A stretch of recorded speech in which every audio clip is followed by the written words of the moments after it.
একসময়ের জনতার নায়ক আনোয়ার ইব্রাহিম ২৫ বছরেরও বেশি সময় ধরে তিনি রাজনীতির মঞ্চে লড়াই করেছেন।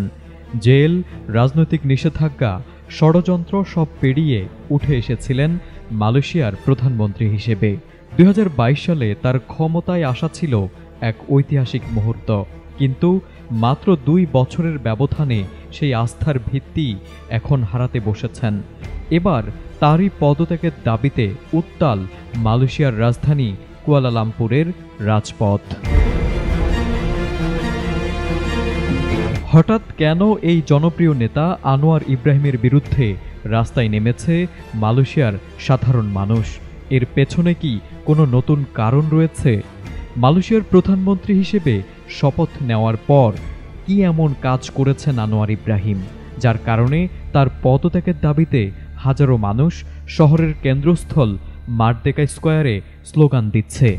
আর তাদের এই স্লোগান বিক্ষোভ দেখে মনে হচ্ছে এবার বিদায় ঘণ্টা বেজে যেতে পারে আনোয়ার ইব্রাহিমের। সবার কণ্ঠে এক দাবি, সরে যাও আনোয়ার। নির্বাচনী প্রতিশ্রুতি ভঙ্গ, দ্রব্যমূল্যের লাগামহীন ঊর্ধ্বগতি এবং দুর্নীতি বিরোধী পদক্ষেপে ব্যর্থতার অভিযোগ এনে জনতা নেমেছে রাজপথে। দীর্ঘ সময় ধরে জমে থাকা ক্ষোভ যেন আজ বিস্ফোরিত হয়েছে। শনিবার সকাল থেকেই রাজধানীর বিভিন্ন প্রান্ত থেকে মানুষ বিক্ষোভে যোগ দিতে শুরু করে। দেশটির গণমাধ্যম ফ্রি মালয়েশিয়া টুডে জানায়, বিক্ষোভকারীদের হাতে ছিল প্ল্যাকার্ড ও ব্যানার। এমন পরিস্থিতিতে শহরের গুরুত্বপূর্ণ মোড়ে মোড়ে মোতায়েন করা হয়েছে অতিরিক্ত পুলিশ বাহিনী। পুরো কুয়ালালামপুর যেন এক নিরাপত্তা বলয়ে বন্দী। মালয়েশিয়া জনগণের অভিযোগ, আনোয়ার সরকার ক্ষমতায় আসার পর অর্থনৈতিক সংকট মোকাবিলায় ব্যর্থ হয়েছে। দুর্নীতির বিরুদ্ধে দৃঢ় পদক্ষেপ, জীবনযাত্রার মান উন্নয়ন, মুদ্রাস্ফীতি নিয়ন্ত্রণ সব প্রতিশ্রুতি যেন হারিয়ে গেছে রাজনীতির কূটকৌশলে।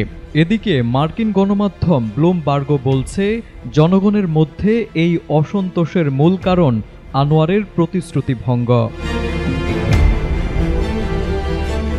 রাজনৈতিক বিশ্লেষকরা মনে করছেন, এই বিক্ষোভ মালয়েশিয়ার বর্তমান সরকারের জন্য এক অগ্নি পরীক্ষা। যদি আনোয়ার ইব্রাহিম সত্যি পদত্যাগ করেন, তাহলে দেশটি রাজনৈতিকভাবে আরও অস্থির হয়ে পড়তে পারে।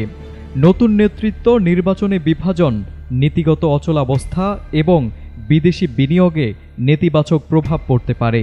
আবার অন্যদিকে এটি হতে পারে মালয়েশিয়ার গণতন্ত্রের জন্য এক নতুন যাত্রার শুরু, যেখানে জনগণের কণ্ঠই শেষ সিদ্ধান্ত নির্ধারণ করবে। Desk report, ATN Bangla.